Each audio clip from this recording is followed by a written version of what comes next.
What's up, guys, and welcome back to another episode of the Barbados Walker. I'm very excited today for two reasons. Number one, I have spooky stories for you. They're not so scary in the sense that you feel like you can't sleep again this night, but they are things that will make you wonder what else is going on in Barbados that people don't know about, that people haven't heard about, that people didn't even think was possible.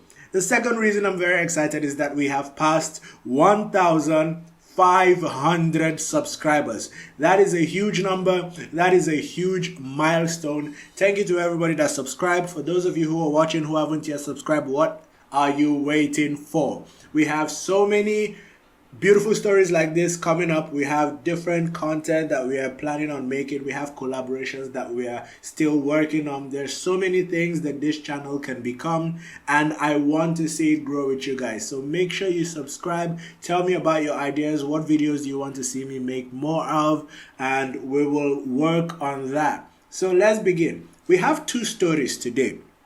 The first story is really short, and I'm just going to breeze through it because I want to get to the real story, which is the second story. The second story, I spent like 4 hours, 5 hours researching on it, trying to find out how did this happen? How do people not know about this? This is something that you drive into some of the villages or some of the rural areas in Barbados, and some people there are talking about it. But if you live in the city or you just hang out with people who are just city folk or foreigners or visitors or whatever, many people don't know about these stuff.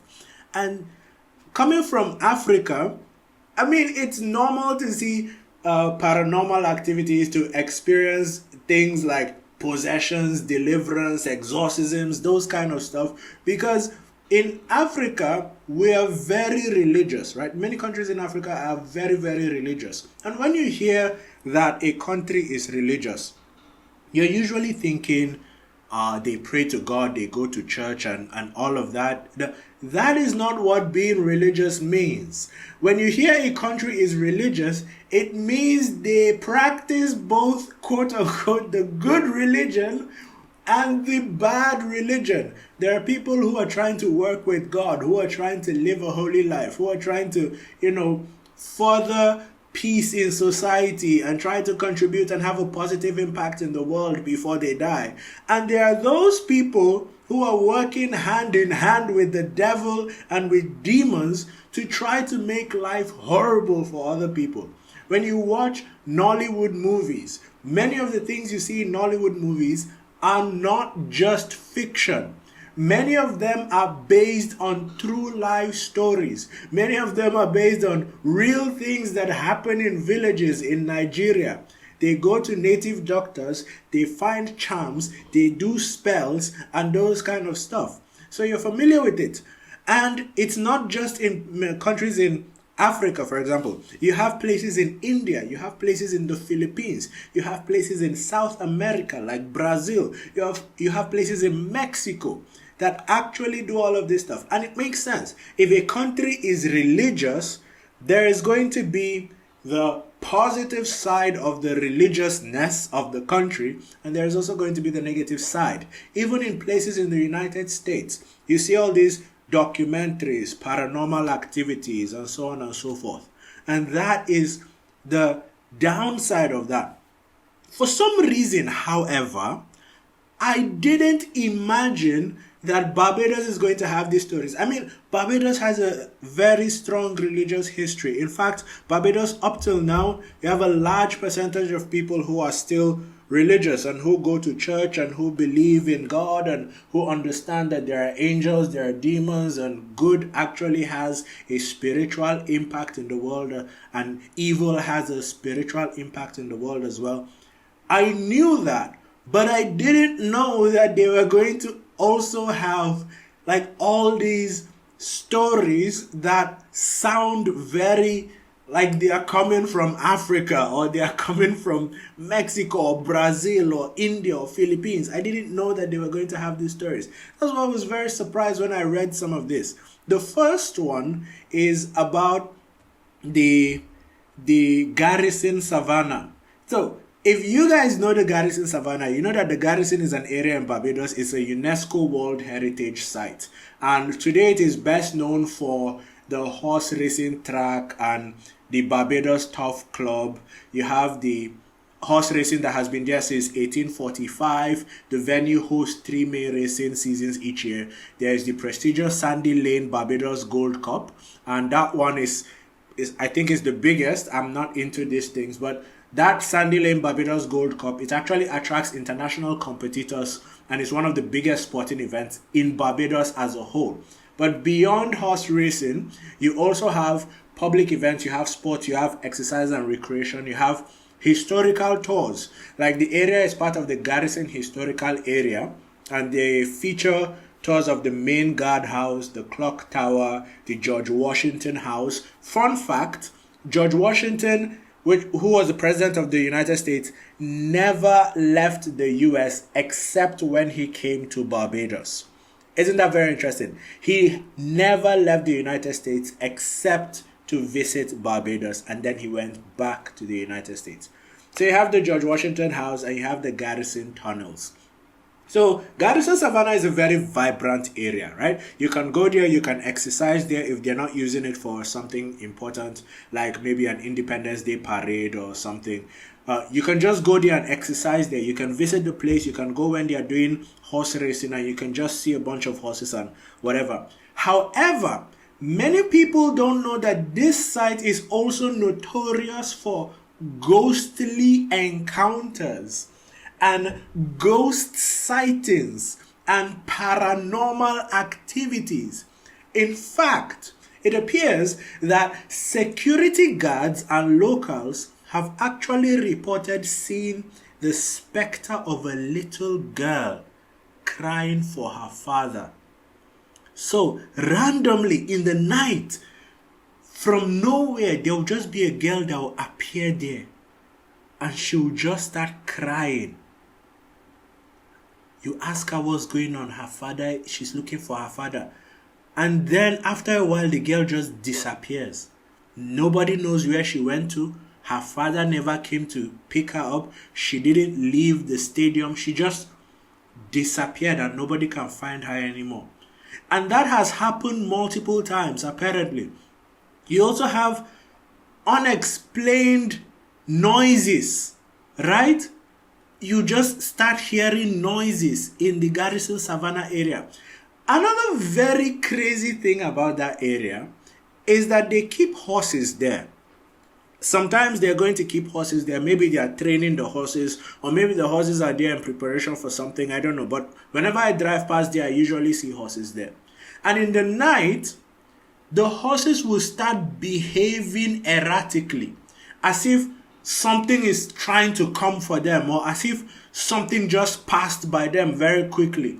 And all of them will just start behaving, start standing on their two hind legs and making loud whinnying noises and shaking up the whole place. And after like 3 minutes, they'll just calm down. Every horse will calm down.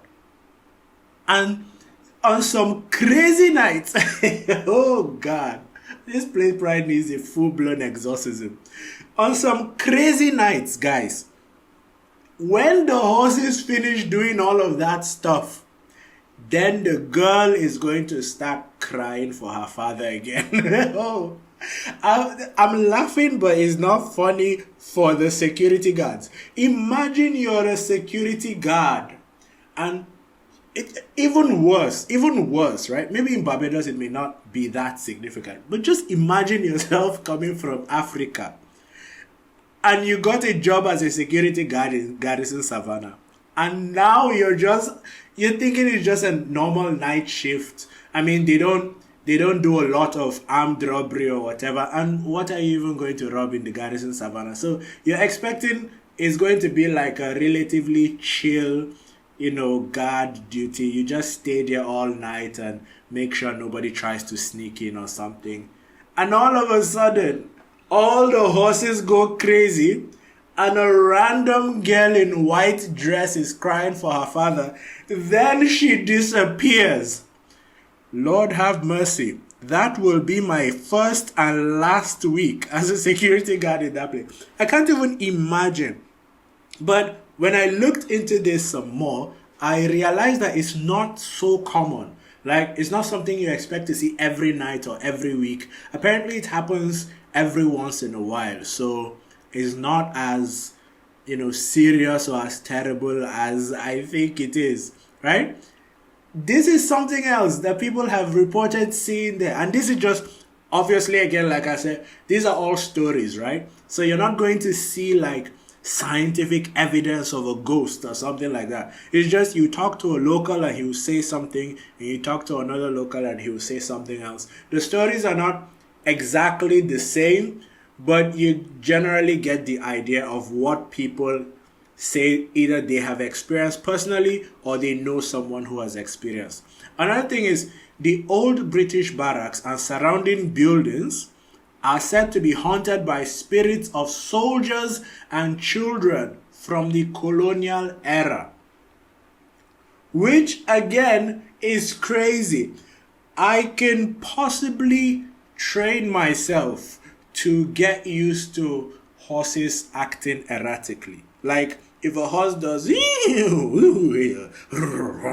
and shakes up everywhere, I can say, okay, between 8 and 11, maybe once a month or something, these horses could go crazy. It's fine. I'm happy with that. Then a girl starts appearing every once in a while. I say, okay. Once in a while, there's going to be a girl crying for her father. She won't try to attack me. She won't, try to have a conversation with me or come and talk to me or try to do something to me. Okay, so I can get used to that. If I just see a girl crying for her father, I look the other way and mind my own business. I can get used to that. But you know what I cannot get used to? Multiple spirits of dead soldiers and children from the colonial era.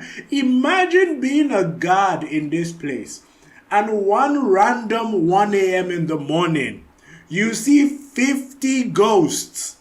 50 people who are supposed to be dead, but somehow they're not dead.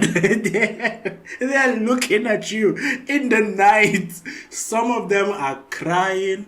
Some of them are bleeding. Some of them have their eyes gouged out. Some of them are decaying, and you're seeing them, but they are decaying while standing. Oh God, there is no way you will find me there the next week.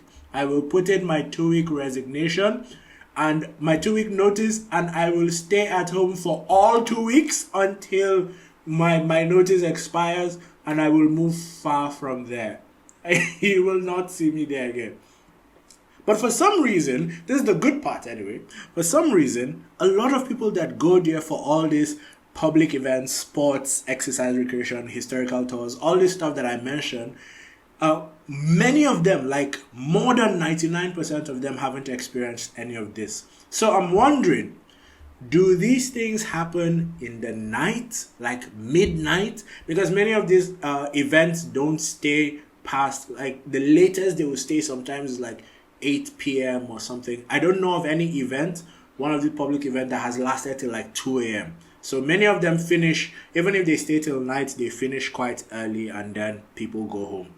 But maybe these events only happen, like this paranormal activities only happen way into the night.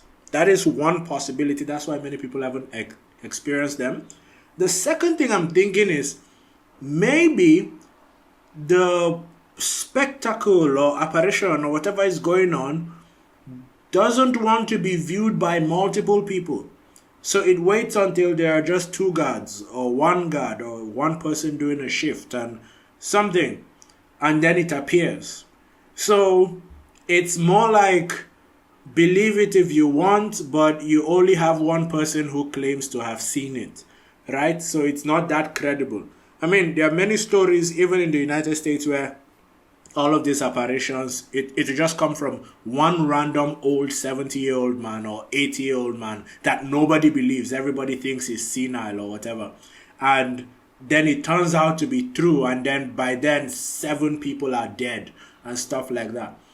So I don't know what's going on. The second alternative is, what if somebody is just playing pranks?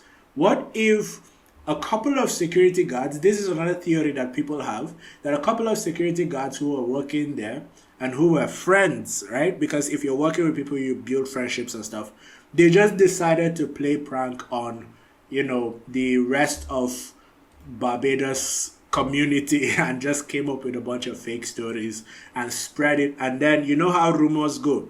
At first it's just a story, then it becomes truer and truer, and before you know it, everybody in the country believes it and it becomes a common folklore. So many people have come up with different theories. My theory is, if it is real, there is no chance in hell you're going to find me working there at night. That's the first thing. Secondly, if it is not real, there is still no chance you're going to find me there working at night. Because as long as there is a story attached to a place, and that makes the place slightly more dangerous than it's supposed to be, for me, it's a no. I don't do danger. I don't do evil spirits. I don't do demons. I don't do anything like that. And I'm happy and laughing now because I'm sitting down in my room recording this video. But I'm just imagining how terrified it would be if I was alone in the middle of the night at 2 a.m. with a little girl crying and 50 dead soldiers and children from the colonial era staring at me with eyes gouged out, faces bleeding, and bodies decaying. That will not be funny at all. So let me know what you think in the comments. Is this real? Like, if you're Bayesian, have you heard this story before? And do you think it's real? Even if you haven't heard it before, like, you can Google it. You can Google it and you see different versions of this story. But let me know what you think in the comment section, whether you think this is real. Now, to the main story that caught my fancy and got me researching like this was schoolwork that I had to submit. And I the more I researched, the more I found information that I was like, boy, this is the official, I don't know whether to call it the official title of this thing. It's called the Chase Vault Mystery. The Chase Vault Mystery. And this is because it happened with the Chase family, and the Chase family is the family of Colonel Thomas Chase. This was in the 19th century. So from 1808 to 1819, the last story about this thing happened in 1819. So this was over how many years now? 11 years? Yeah, this was like over 11 years that this happened. So what happened? Thank you for asking. In the 19th century, right, there was this vault. So the vault is like a place where they bury members of the Chase family. This was in Christchurch Parish Church, where they bury members of the Chase family. So think of it like there is a, how will I explain this now? So it's like a building that goes underground, and then what happens is when it's time to bury somebody, they are going to remove a slab. So there was a covering at the door of the underground building, which needed like 6 to 7 men to move. And this slab was made of marble. So it was very heavy. You needed a whole heap of strong men to carry it and move it. Then they will go underground, and then they will keep the remains of their family members in lead coffins, heavy lead coffins. Again, there's no way for me to verify all of this. I'm just telling you what I saw on the internet, right? I may get some things wrong. I may misunderstand some things I read, whatever. But I'm just telling you what I saw on the internet, and those of you who are more familiar with this story can correct me in the comment section. So anyway, now that I've said that, let's continue. So they would put the remains of the family members in lead coffins and put them inside this underground vault. For lack of a better word, I'll call it a tomb, right? They will enter inside, keep the dead bodies, line them up in the coffins, and then come out, put back the slab seal on the front, the door part, and then go. They're done with the burial, the funeral thing. Good.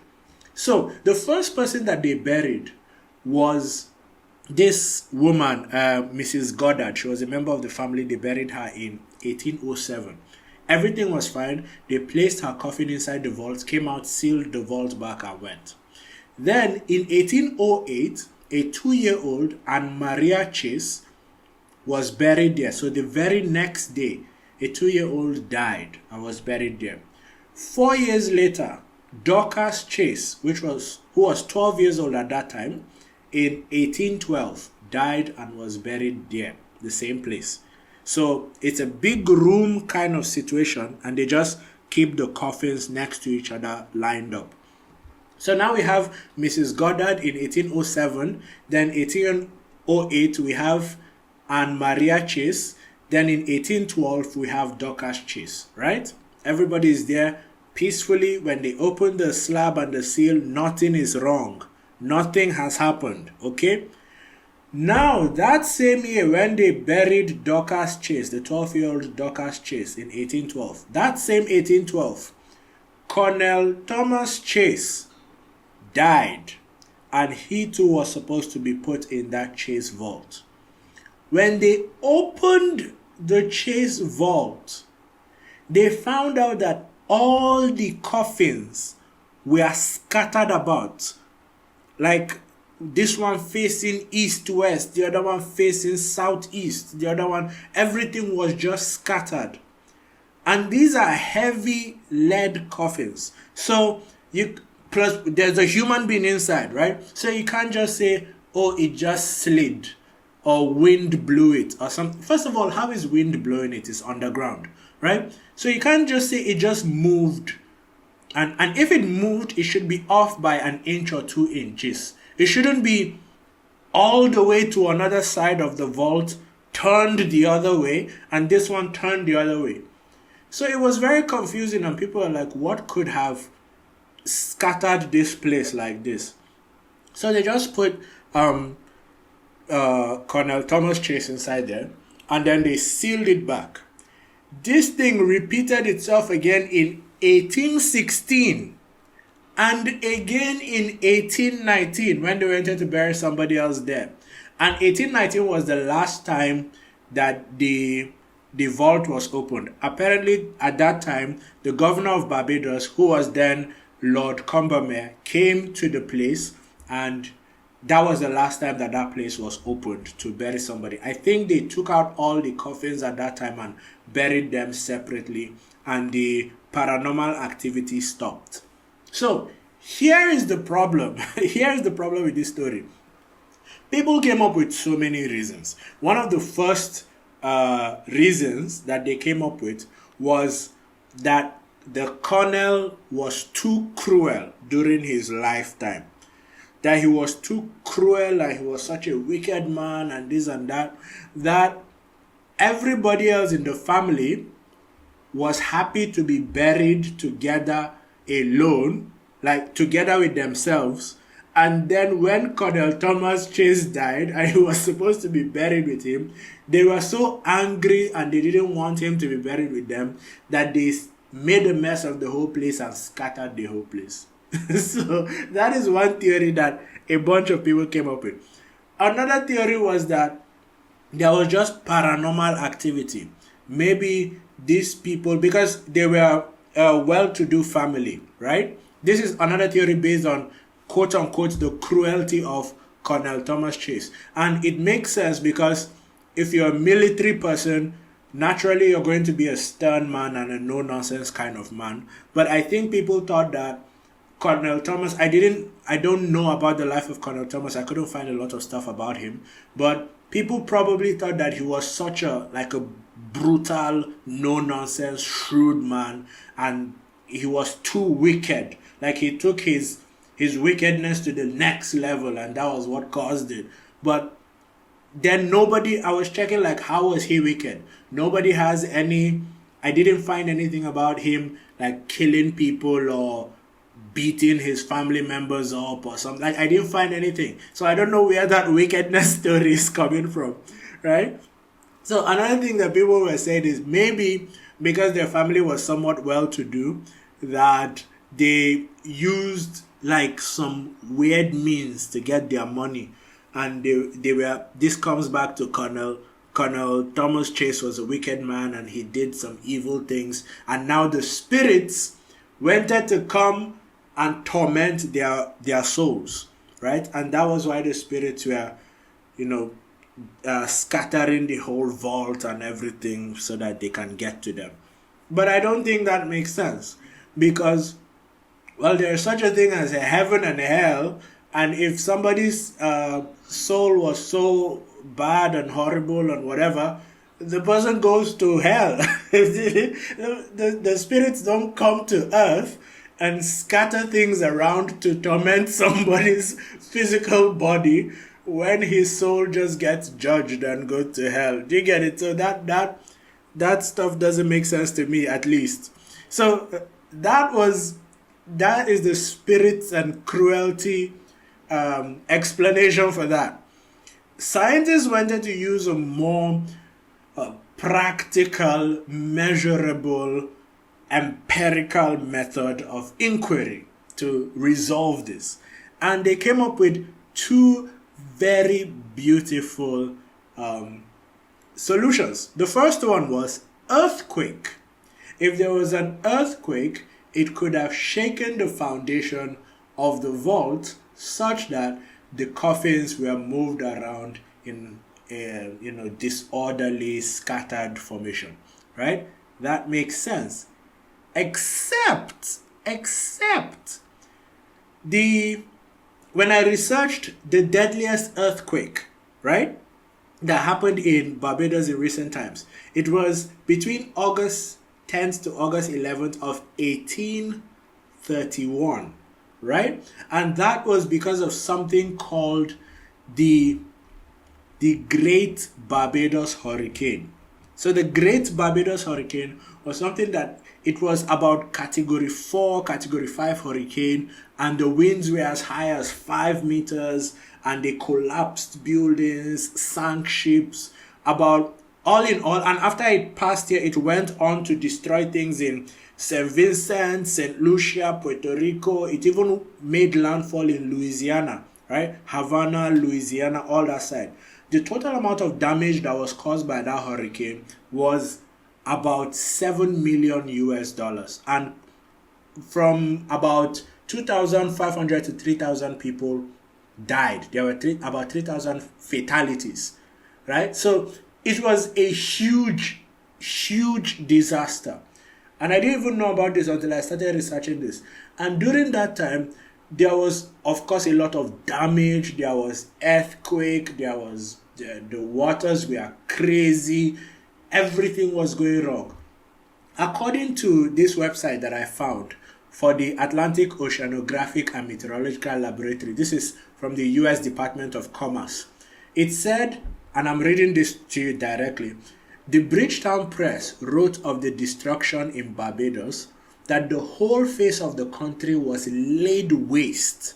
No sign of vegetation was apparent, except here and there in small patches of a sickly green. The few remaining trees, stripped of the boughs and foliage, wore a cold and wintry aspect.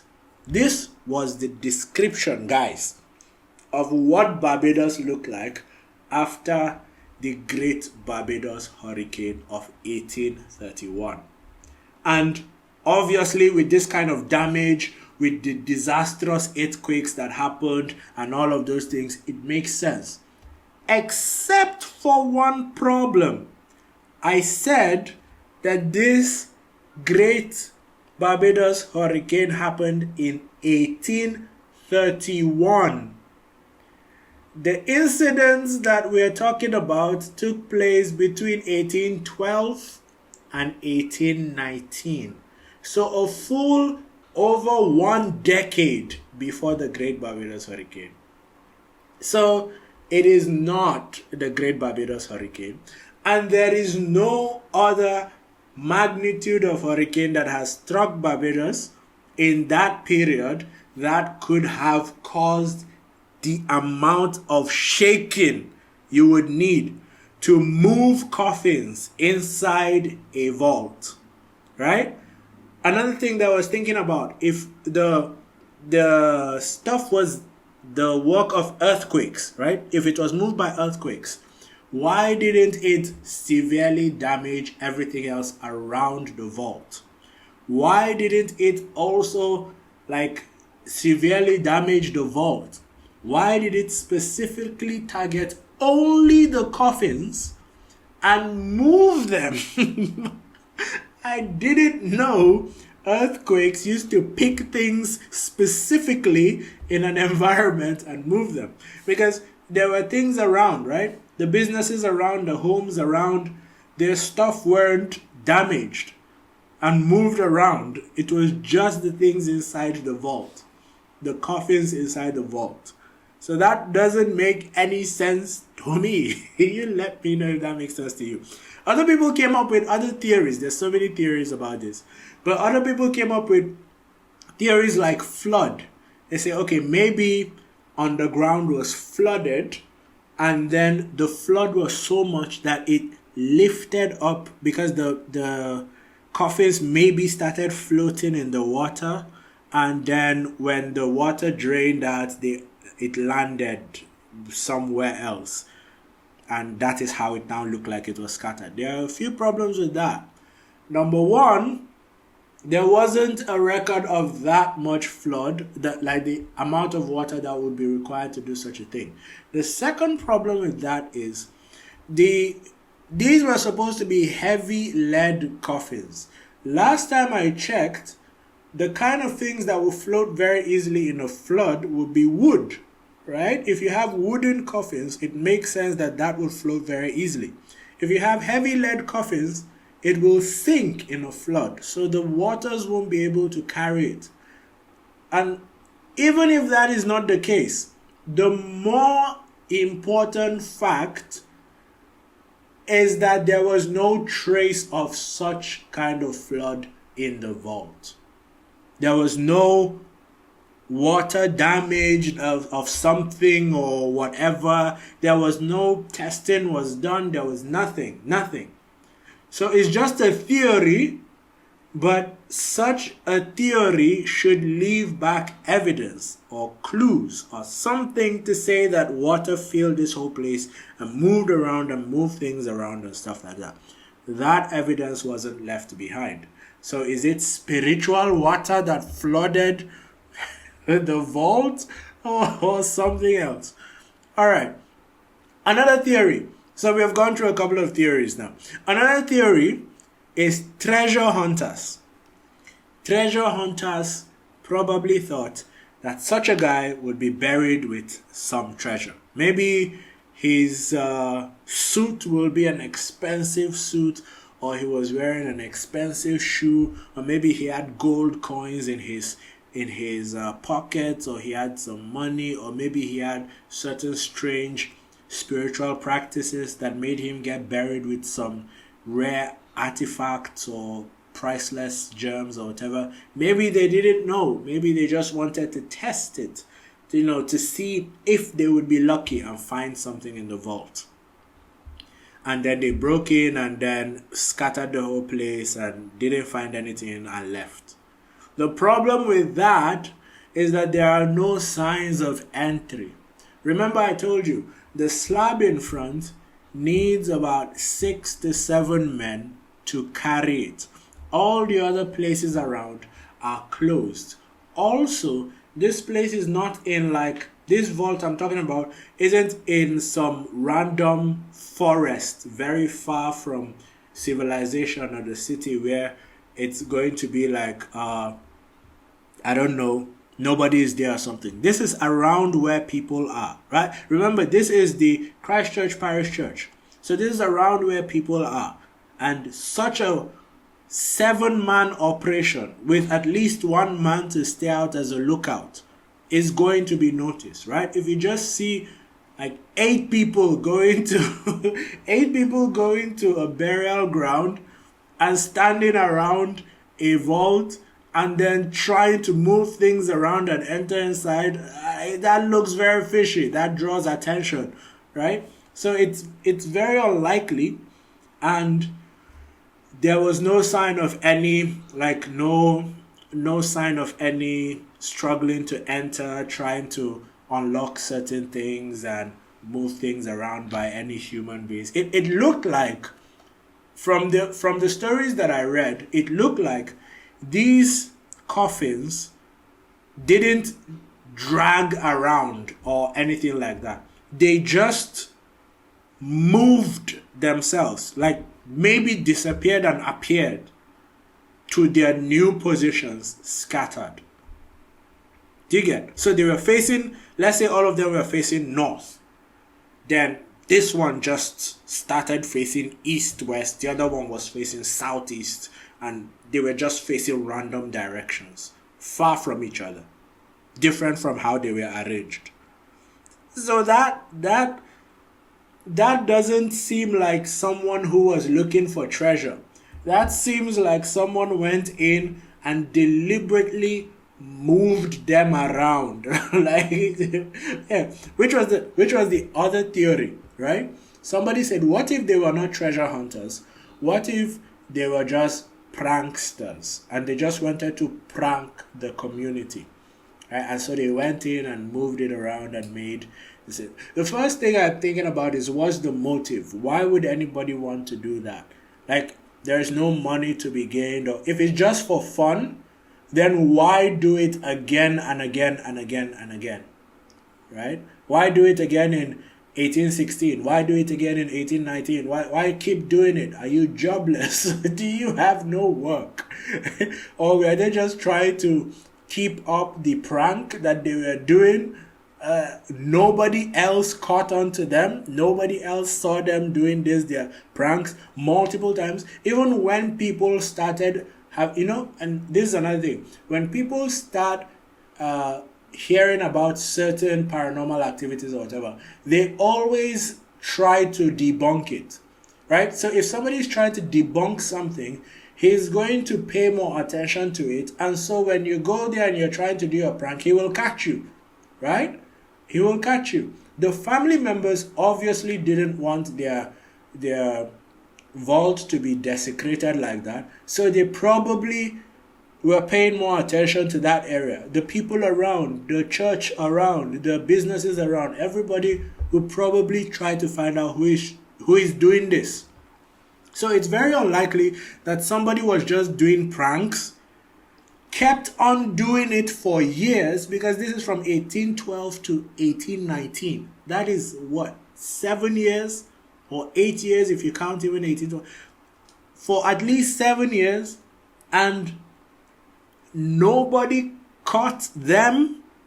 Again, this is not one person. Like I explained earlier, you need at least 8 people to pull this off. And nobody caught them. That's very unlikely. That's very unlikely.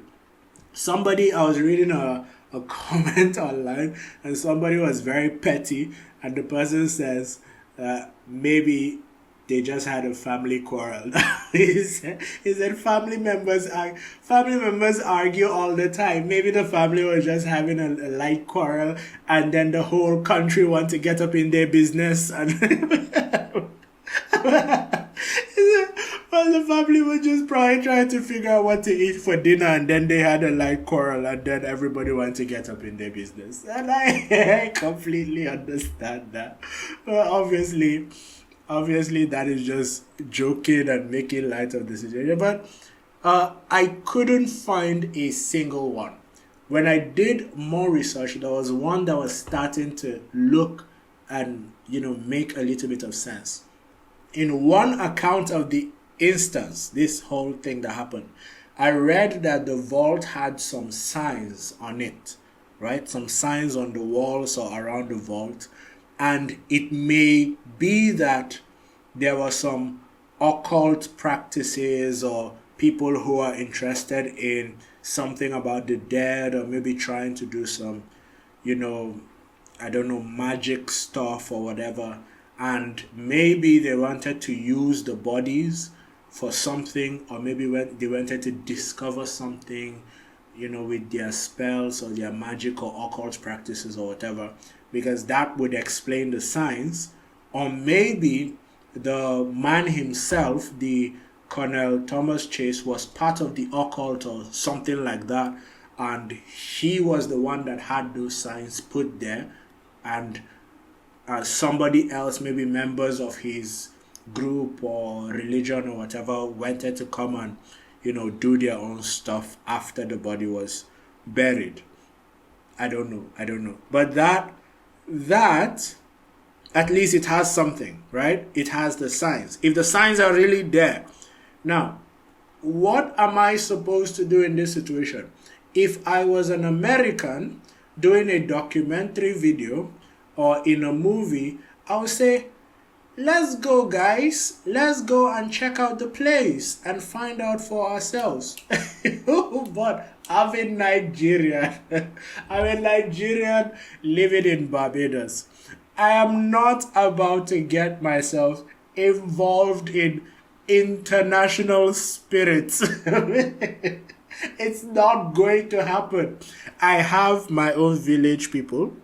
I have the very active spiritual forces from my country, right? That we go to church and we pray against evil spirits, and we pray for protection from God Almighty, from the ones that already want to see our downfall and make sure we don't succeed. That already exists. I'm not about to then find a foreign spiritual situation, paranormal activity, and say, ooh, let's go and research. Let's go and discover whether this was occult or some spirits. No, guys, I'm not going to become a statistic, but I'm giving you everything I know. So if you guys want to go and figure it out, you can always come and tell me in the comment section what you found. You just go there. This is Christchurch Parish Church. There is a Chase Vault there. And you just go there. You do your research. Maybe you need to get some permits from the government or the church or whatever. I don't know how these things work. And you do your research, you find your findings, you take photographs, you collect eyewitness statements. This was in the 19th century. I don't think there are any eyewitnesses anymore. But maybe somebody who was the descendant of an eyewitness is still alive or something. And you get everything. Then you come to the comment section and you tell us what you found. I'm not going to do that to myself. All right. Thank you very much. There's so many other videos that I want to do on this, but I don't know if you guys like this kind of horror stories. But I found a lot. Apparently they have like Obia, and they have voodoo, and they have all this stuff, which are basically the equivalent of our juju and native doctor and babalawo and dibia and all the things that we also have in Africa and Nigeria. Well, they have a lot of it, and there have been some crazy stories. Like when I say crazy stories, I don't know if you guys enjoy these kind of videos, and maybe I'll do like one a week or something like that, just to keep you guys entertained and to keep me a little bit scared about places I visit. So if you like this kind of videos, let me know.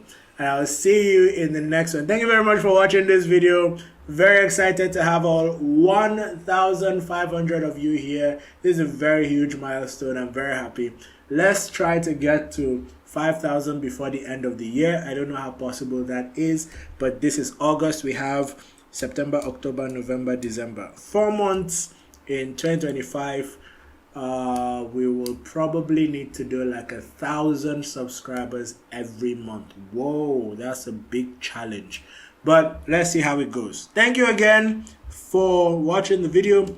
Love you guys. See you guys in the next video. Peace out. Bye.